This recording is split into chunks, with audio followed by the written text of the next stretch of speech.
الحمدللہ رب العالمین والصلاة والسلام علی سید الانبیاء والمرسلین، اما بعد فاعوذ باللہ السمیع العلیم من الشیطان الرجیم، بسم اللہ الرحمن الرحیم۔ یا ایہا الذین آمنوا کتب علیکم الصیام کما کتب علی الذین من قبلکم لعلکم تتقون۔ صدق اللہ العظیم۔ السلام علیکم ورحمۃ اللہ وبرکاتہ۔ الحمدللہ اللہ سبحانہ تعالیٰ کے خاص فضل و کرم سے اور نبی رحمت صلی اللہ علیہ وآلہ وسلم کے فیضان کرم سے ہم ہائر ویلیو ایجوکیشن انسٹیٹیوٹ کے پلیٹ فارم سے رمضان فہمی کے کورس کا آغاز کر رہے ہیں۔ رمضان المبارک سے پہلے اس کورس شروع کرنے کا مقصد یہ تھا کہ جیسے نبی کریم رؤوف الرحیم صلی اللہ علیہ وآلہ وسلم رمضان شریف کی آمد سے پہلے ہی استقبال رمضان کی تیاری شروع فرما دیتے تھے شعبان کے مہینے میں، تو ہم نے بھی اسی سنت کو زندہ کرنے کے لیے رمضان المبارک فہمی کورس کو شعبان کے آخر میں شروع کیا۔ رمضان المبارک کے فضائل پر پورے کورس میں بات ہوتی رہے گی، بار بار ہم اس کی فضیلتوں کا تذکرہ کرتے رہیں گے،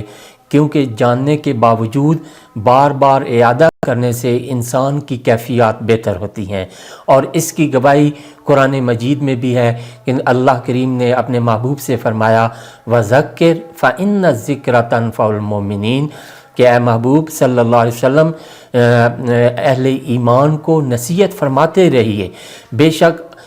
نصیحت جو ہے وہ اہل ایمان کو فائدہ دیتی ہے۔ تو اس حوالے سے وہی باتیں دوبارہ سنیں گے تو ممکن ہے ہمارے دل میں بھی وہ ولولہ اور تڑپ اور جذبہ پیدا ہو جس سے ہمیں رمضان المبارک کے ایام اچھے طریقے سے گزارنے کی توفیق اور مدد ملے۔ رمضان کا لفظ را میم اور دعا سے ہے، جس کا معنی ہے جلا دینا، مٹا دینا،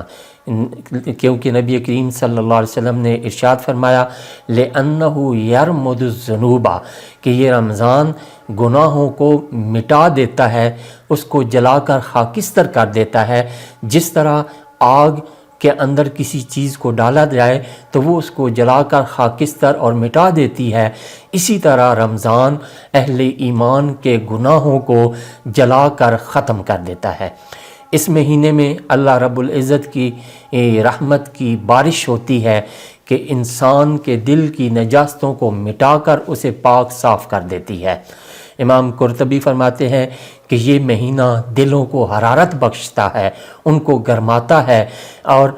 جس سے دل نصیحت پکڑتے ہیں اور آخرت پر غور و فکر کرتے ہیں۔ اسی طرح خلیل ناوی کے نزدیک ماہ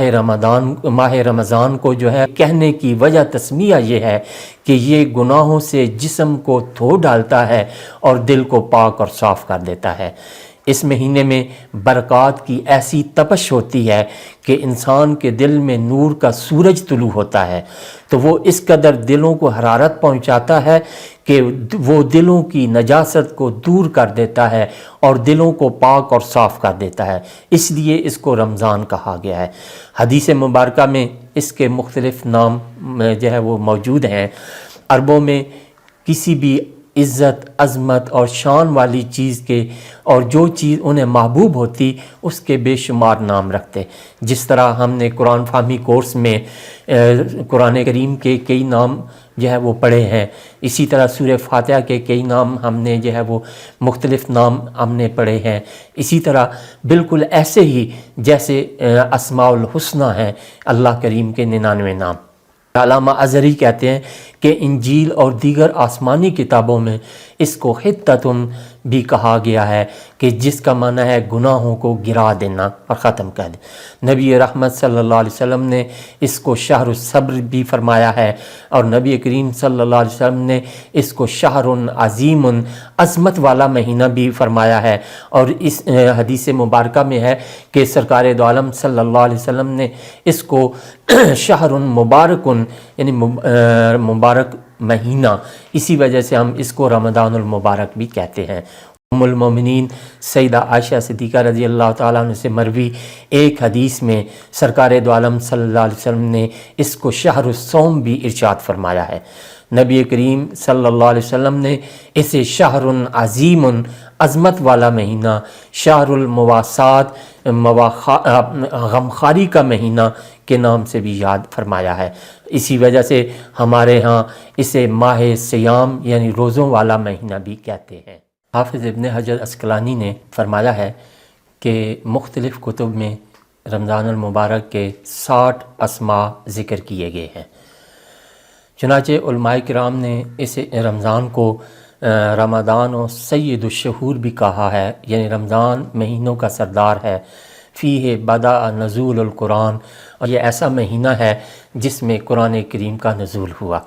تفسیر طبری میں قتادہ کی روایت ہے، ان اللہ اصطفیٰ صفایا من خلقہ اصطفیٰ من الملائکۃ رسلا ومن الناس رسلا اصطفیٰ من الکلام ذکرہ واصطفیٰ من الارض المساجد واصطفیٰ من الشہور رمضان واصطفیٰ من الایام یوم الجمعہ واصطفیٰ من اللیالی لیلۃ القدر فعظموا ما عظم اللہ۔ تفسیر قرطبی میں امام قرطبی حضرت قتادہ رضی اللہ تعالیٰ عنہ سے روایت ذکر فرماتے ہیں کہ اللہ تعالیٰ نے بعض چیزوں اپنی مخلوق میں سے بعض چیزوں کو پسند فرمایا۔ ملائکہ میں سے کچھ کو رسول پسند فرمایا، انسانوں میں سے کچھ کو رسول جو ہے وہ پسند فرمایا، پھر زمین میں کے بعض ٹکڑوں میں سے بعض ٹکڑوں کو اپنی مساجد کے لیے پسند فرمایا، پھر مہینوں میں سے رمضان کو جو ہے وہ پسند فرمایا، دنوں میں سے